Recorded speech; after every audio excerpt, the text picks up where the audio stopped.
Welcome to No One is Safe, a podcast about books, life, and where the truth can be stranger than fiction. I'm your host, Elizabeth Scozzari. Good morning! That's so annoying for non-morning people. It might even be annoying for morning people, but here we are. It is episode 8. I don't know why showing numbers with my fingers makes me happy, but it does. And we have 3 books to talk about and one amazing trip. We're not going to discuss whatever is happening with my hair. I showered last night. I got up this morning.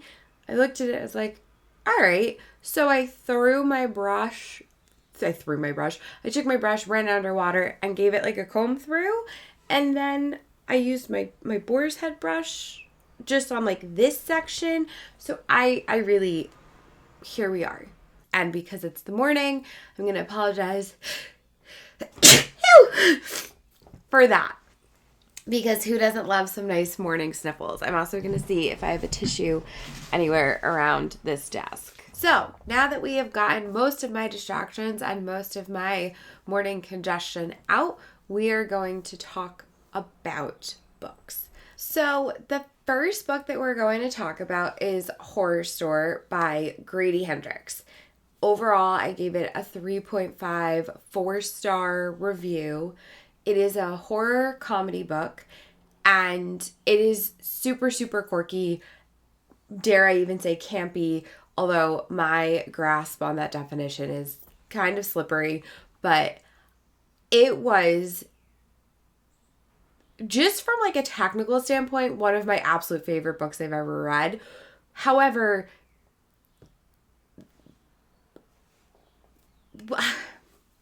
we all know that we're going to take like a quick sidetrack to get to where we're going. We all know that we're not supposed to judge books by their covers. If we were only judging this book on its cover and how it was constructed, it wins. It wins all of the awards. It is almost too perfect in a replication of an IKEA catalog. It could be a catalog.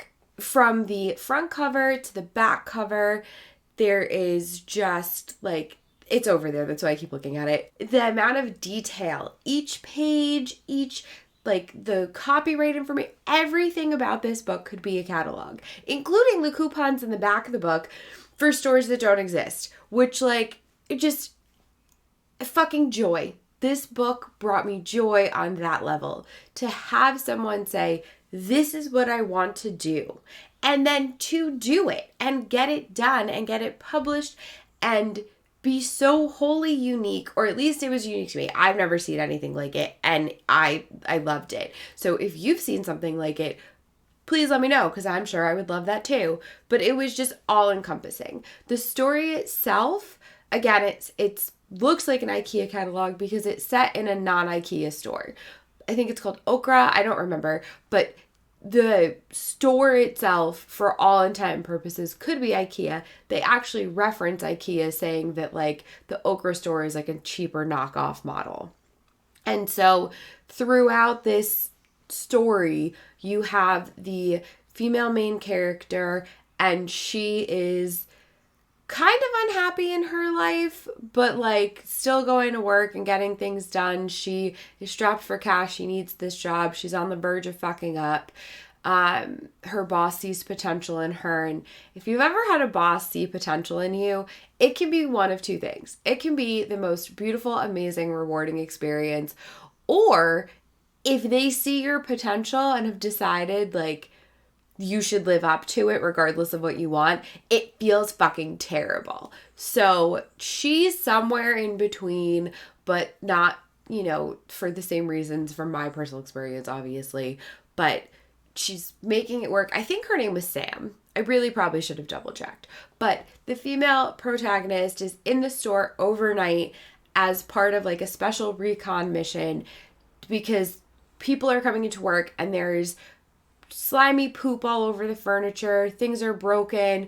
So the manager is convinced that someone is sneaking into the store or staying late, and they're going to get to the bottom of it. And in this process, hilarity and also terror ensue. I am really picky about my horror books in the sense that if you tell me it is horror and I read it and I can still go to sleep later and it doesn't scare the ever-living shit out of me, it did not do its job. I find the scariest thing in the world to be human beings. I think that our psychology and the way we treat each other sometimes, there's nothing in this world to me that will be scarier than human beings, with the exception of maybe the technology they create. So it takes a lot to scare me. I usually get more scared by psychological thrillers because I've had my own paranormal experiences and they've all been pleasant. People fucking suck and are mean and are cruel and are violent and are ugly. Not all of them. Some of them are beautiful and light and bright, but the ones that have that darkness, not so good. Much scarier than anything else. So this book was interesting because while I was reading it, I had a lot of laugh out loud moments. Here's the kicker. The whole time I'm reading it, I wasn't scared. I was like, this is not really scary. It's like funny. Then I went to go to bed. And so the way my apartment is set up, which I'm sure is shit you're like not supposed to tell the internet, but I have a hallway that you can see. It's back there. There's a hallway and my bathroom and my bedroom. And so when you shut the lights off, as you're going this way, it gets dark behind you. And so as I'm walking down the hallway, which again, like, it's not a massive hallway, but like, it's long enough that by the time I got to the end of it, I kept feeling like something was behind me. And that, my friends, is what rounded this book up from like the 3.5 to 4-star review. Because I like got so creeped out before bed. I got chills. I was like afraid that someone was going to come around the corner. It's not a blue nightlight, but it's a little fly trap with like the bright, but when you're scared and there's this bright blue light emanating from your bathroom and you're just waiting for some fucking thing to come around the corner, it really did scare me and I loved that about it. So while you're reading it, in my opinion, it wasn't scary. It wasn't that gory. Like, there were a couple of like moments, but for the most part, it was just, I enjoyed reading it. I loved having my hands on the book. This is not an audiobook. Do not audio this book. You are not doing it justice. You need the book in your hands to see, even if you like listen to it while you're looking at it, but you need to have the book in your hands. It is too cool to pass up. So overall, I enjoyed this book, I think is what I was saying. I might have gotten myself like a tad distracted, but like, you need to have it with you. Conceptually, it is just so good. And then the actual story was enjoyable as well. The next book I'm going to tell you about is a 5-star book. I know last week I explained that I had like this, it actually might have been 2 weeks ago, but either way, I had this like come to Jesus moment about my book ratings. And while I still maintain there are different 5-star books, Long Shot changed that for me. Like how I have judged 5-star books. So as I've been reading past that, I've noticed a lot more of my books are in like the 3 or 4-star range, but there are still books that hit real close to home or just are incredibly moving and have something so special about them. And this book, The Girls I've Been by Tess Sharpe, is definitely one of them. The overall premise of this book is a daughter of a con woman who learns the life and skills growing up with her mother. Mother's kind of like a loose term here. She's learned the life. Through this process, she's been exposed to some really questionable and shitty people, none more so than her stepfather. All of that is one story. On the other side of that, you have, I probably did this backwards, but you have her best friend, and her girlfriend. And you find out that It all came to a head last night. She had broken up with her boyfriend a while ago, but they maintained their best friendship because fundamentally they're people that needed each other and brought strength out of each other. And they formed one of the most unique friendships and, you know, really beautiful and moving. And then you had their third friend who like started coming around, and the main female protagonist ends up dating her for Wes to find out to find out unexpectedly. And so in the process of dealing with like this drama, they walk into a bank and it gets held at gunpoint. So now they are in a bank hostage situation. The amount of things that made this a 5-star book, I could probably spend 45 minutes on alone. I'm not going to, but I could. And so right off the bat, you have this incredible storyline. Even just like the three of them going into a bank and it being held at gunpoint would be an interesting storyline. But you have this dynamic unfolding while there's a bank robbery in process and how they're all managing and handling that situation. As this is unfolding, the main female protagonist is going through her skill set that she learned from her mother being a con woman, and all of the things that she learned as someone who was basically supposed to grow up and do the same thing. As far as her mother was concerned, that was kind of like, this is what I've taught you. We can be in business together for as long as possible, and then you can kind of do your own thing. So you have now these two stories unfolding parallel to each other until they both come to a head. The writing is amazing. The details, the thought processes behind each character, the characterizations. Just taking a minute, the characterizations of each person are so well done. Every person you read about in this book is well-rounded. There's thought, caring, and attention to detail given to every single one. And if that all wasn't enough, there are some parts where very traumatic, heartbreaking things happen to the female protagonist, the main female protagonist, throughout like real time, but in the past. And as you learn about them, one, they're so carefully crafted, but like deftly done.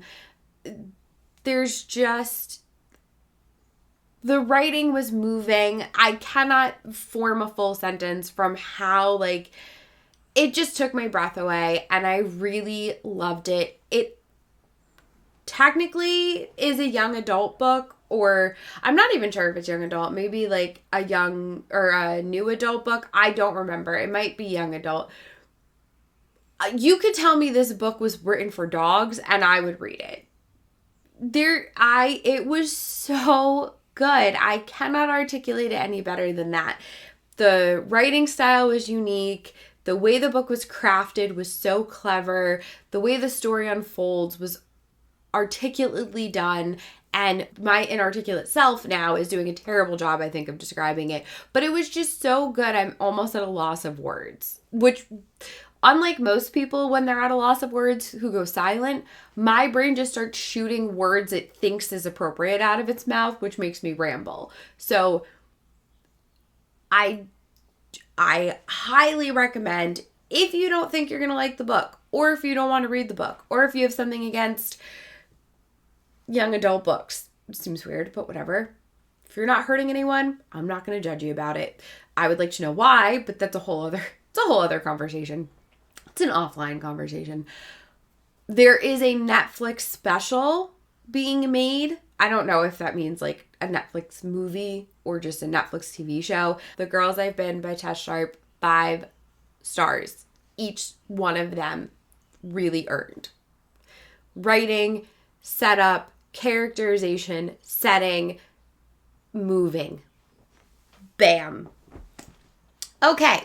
Speaking of bam, for any of you familiar with RuPaul's Drag Race Season 3, Alexis Mateo, bam! transitions us right into our next book that we are going to review. It is The Diva Rules by Michelle Visage. Fucking loved it. Loved it. It's somewhere between a memoir and like a self-help book. I don't even think that's the right way to describe it. But it is Michelle's advice and journey about getting the stardom that she always knew she wanted and deserved. And it is her set of rules or advice, whatever you want to call it, she calls them rules, that will take you from wanting something, having a dream, wanting it, to making it fucking happen. And it spoke to my heart on so many different levels as someone who has big dreams, as someone who has goals. It just spoke to me. I've always liked her on Drag Race. Obviously, I've never been a contestant and probably can like her more. It's a lot harder to like someone in the middle of getting critiques and feedback that, while designed to make you grow, also probably sting a little, or a lot sometimes. I've never been criticized or critiqued by Michelle, but in general, sometimes that harshest criticism we get makes us feel like garbage can for a minute until we look at like the value there and what's actually being said to us. If it's with bad intention, that's different, but when it's harsh critiques with good intention, it makes a world of difference. And you can actually, that's where you can grow and find improvement. If you need a reminder to be the diva that you are, or to live your life as authentically you as possible, read it. We're talking about living authentically for someone who has, or who is such a chameleon in so many different ways. And that's kind of one of the things that's helped her in her life and her career. But at the same time, she has always been herself. And on the moment she hasn't, she's flagged them in this book as learning examples. And so I loved it. I'm going to stop gushing about it. That's probably the closest we're going to get to a real book review. Is it the best written book I've ever read? No. Are there a couple of like, okay, I see the Drag Race parallel, like good shout out, good marketing, fine. Yes. But at the end of the day, it's because it was written in 2016, and I think she mentions 2 or 3 of the contestants from this season right before the book came out. So, like, fine, I get it, whatever. But this book overall, I recommend. I also recommend you follow your dreams and your hopes and your goals. So, the other thing, speaking of hopes and goals and dreams, that I want to talk about is my trip to South Dakota. It originally was a birthday present extravaganza. So in addition to, the usual things you do for people that you care about, cards, presents, birthday cake, what have you. Well, I got 2 cakes. One was like a real full-size cake. The other, I don't peanut butter. I think we all know this by now. Peanut butter theory, anal peanut butter. One I'm starting to like more than the other. But I don't eat peanut butter. So I got a slice of peanut butter cake because it looked good. Even though like deep down I'm like, oh, but it's not. So I got a slice of peanut butter cake and then a whole cake. So we celebrated with cake and like balloons and banners, and I love birthdays. If you do not feel like someone appreciates you or your birthday enough, you send me an email and we will make a spectacle. Like, I love birthdays. So in addition to all like the normal birthday things you do, I also gifted, whatever you want to call it, a trip to South Dakota to see Mount Rushmore, also Crazy Horse, Badlands. Like, there's so many neat things to see out there. This was the present. I can never just stop at the present. So this story really has no point to it. So if you want to just like fast forward to the end, we are going to talk about really amazing writing techniques. So if that's what's important to you, just fast forward over the South Dakota. I'm going to make this one story and I'm going to try to do it short. Wish me luck. So we're in South Dakota. I have zero interest in Mount Rushmore. Just to be like abundantly clear, I just like don't. Before this trip did not mean anything to me. This trip was wholly because my guy wanted to go and I wanted to be an amazing partner to make dreams come true and celebrate the fuck out of a birthday. So we are now in South Dakota. We went to Sturgis. We have this amazing little cabin that's in the Black Hills National Forest. And it's amazing and cute and wonderful. And I love it. He's loving it. So now we're driving. We're in the car. In my mind, Mount Rushmore was a giant stone carving featuring George Washington. Cool. From what I know of his political views, what I know of him being the first president, awesome. Thomas Jefferson wrote the Declaration, contributed, possibly plagiarized. I don't really know. I don't remember anymore. Other than the fact that he was an aggressive rapist. So mixed reviews. Not like a big Thomas Jefferson fan. Next, you have FDR, who as a president really did a lot. He did a lot for national parks. He did a lot of good things as far as I was concerned. As a president, as a husband and a man.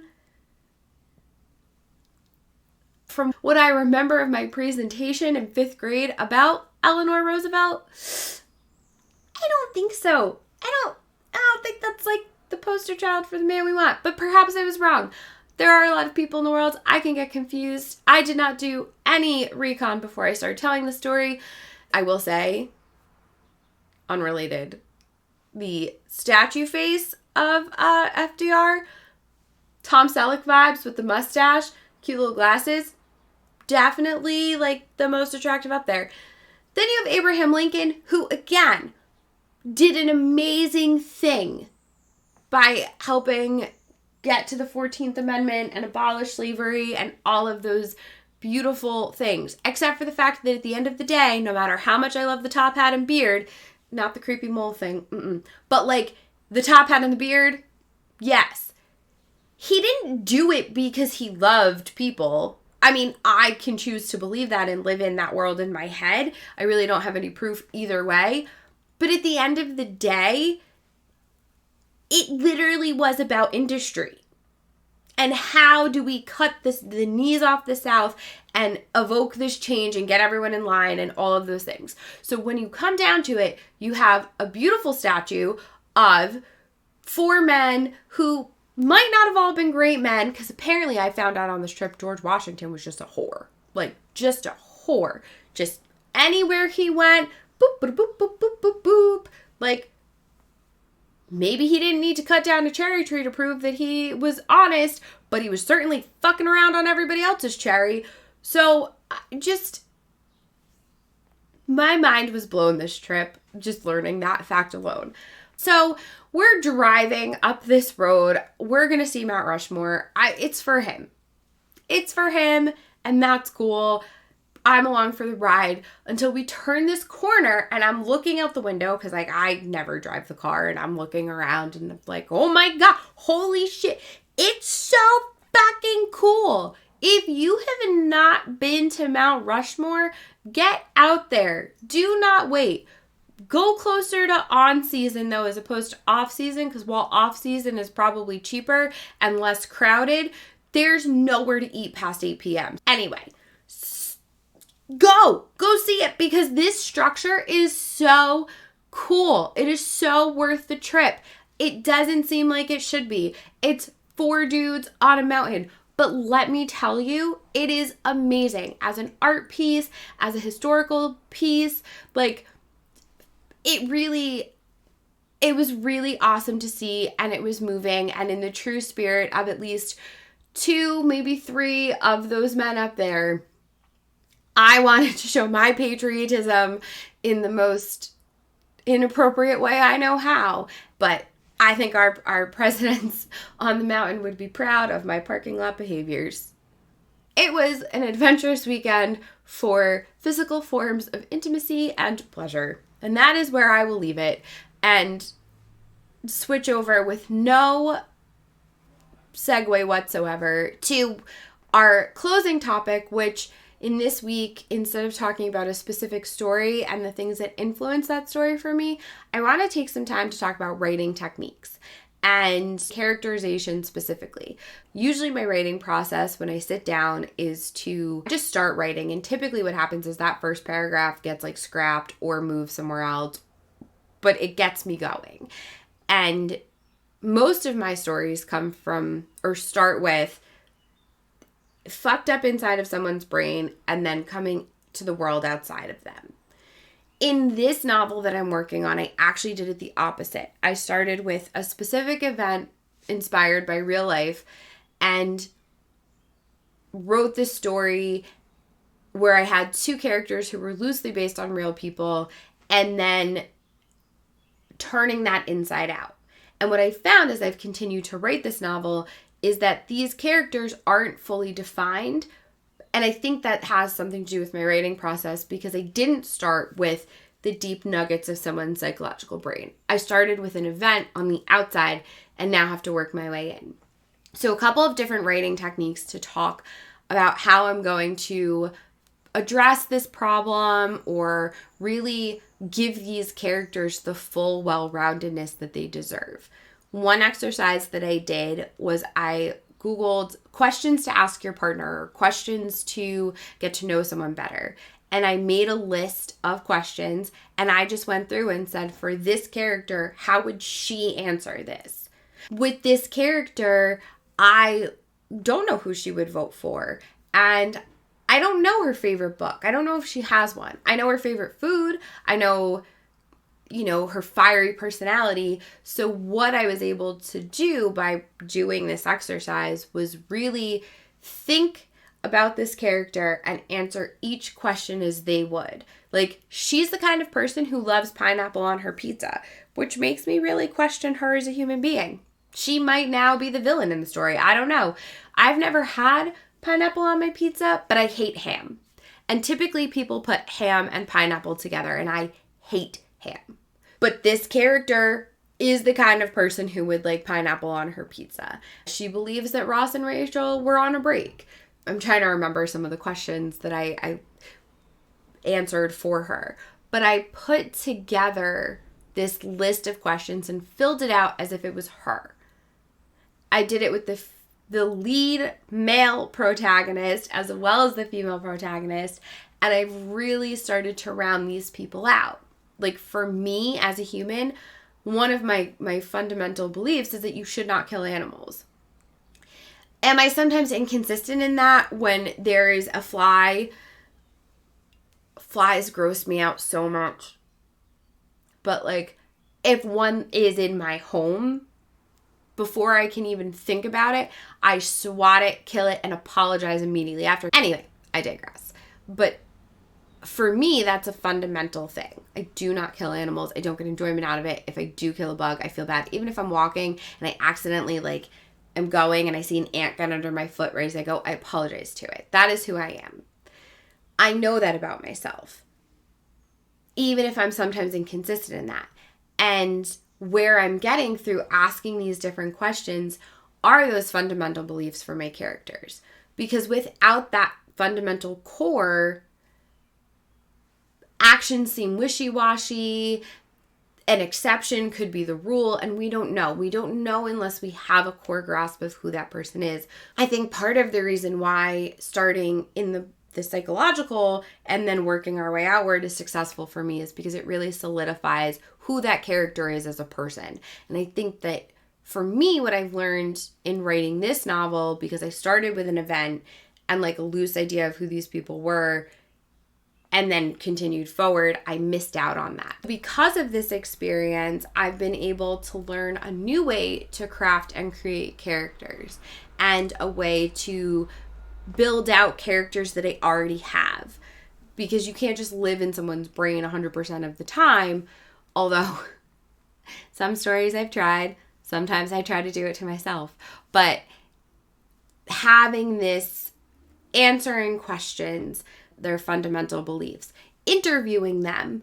If you are really into I'm definitely going to date myself here, but like a million years ago when Facebook was popular, we could even date me further and go to MySpace. But building this, profile for this character, what would they post? What would they like? What would they reshare? They're all different strategies to round out those characters that you've created, because no one is just one thing.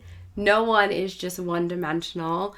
And in my world, even when you think you might be safe, because I've been novel writing and not short story writing, you're not.